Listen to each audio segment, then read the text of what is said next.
Brian Erhahon here. Welcome to another episode of Empire Leadershift. Today we're going to be talking about leaders. Sometimes they're crazy until they're not. Let's get it.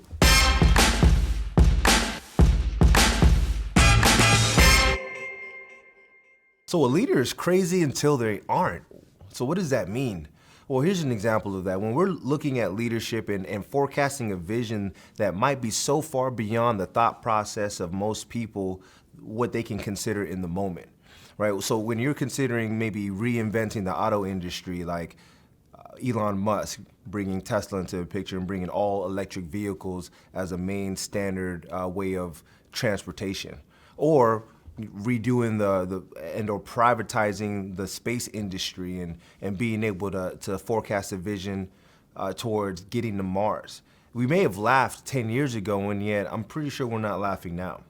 So think about all the ridicule that Elon Musk may have received 10 years ago when he went and reinvested his $100 million stake from his sale of PayPal and put everything right back into creating Tesla, creating SpaceX, and creating Solar City. And so consider what one would go through when putting all your eggs in those baskets, multiple baskets, and in industries that are probably or haven't even been really created yet, or maybe reinventing industries.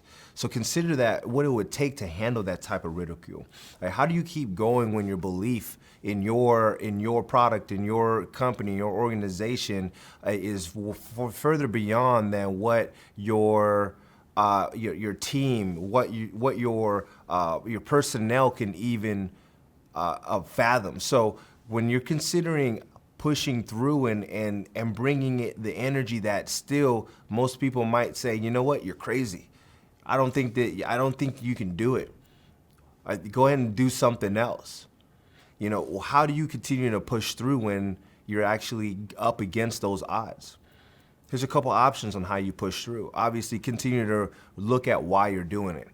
Oftentimes a leader, when you look at, say, a Magic Johnson, who was looking at utilizing pension funds and one of the first major investors to bring pension funds to reinvest and offer a return based off of investing in urban communities, and actually showing that urbanization and business can actually go together and create a life worth living in those communities, while offering jobs and opportunities for not only the investors to receive a return, and creating just life and jobs for people to be able to exist in. So consider what Jeff Bezos is doing as well. So there's this phenomenal book, if you haven't read it, how about The Everything Store? Right? That's a phenomenal read. If you've never read that book, literally Jeff Bezos is working to sell everything online. No stores, right? Only working through distribution centers and a phenomenal online system. And yet, did people think he was crazy? He thought he was crazy at a point, because when he actually got his parents to invest in his company, taking about a couple $100,000, he actually told his parents, hey, I've got probably about a 10% chance to be successful in this venture. So think about that.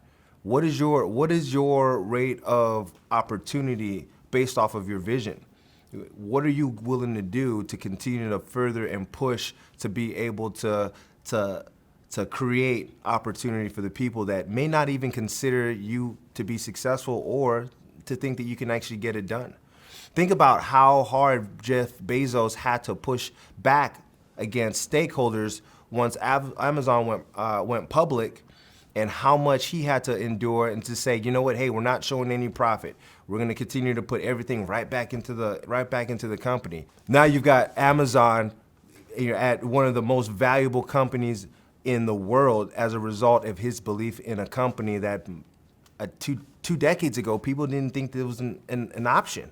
So again, when you're bringing vision to the table that's far beyond people's belief or thought or realm of even thinking, you've got to be the one that's bringing that belief to the table, and you're going to actually finding yourself having to persuade people to do things, or to buy in a task or in a company or an organization that overall is hard to do. And yet, what is your fortitude in the belief of what it is that you're doing?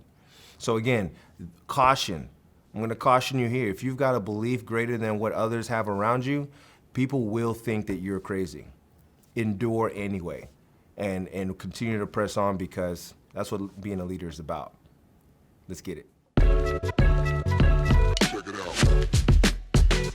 out.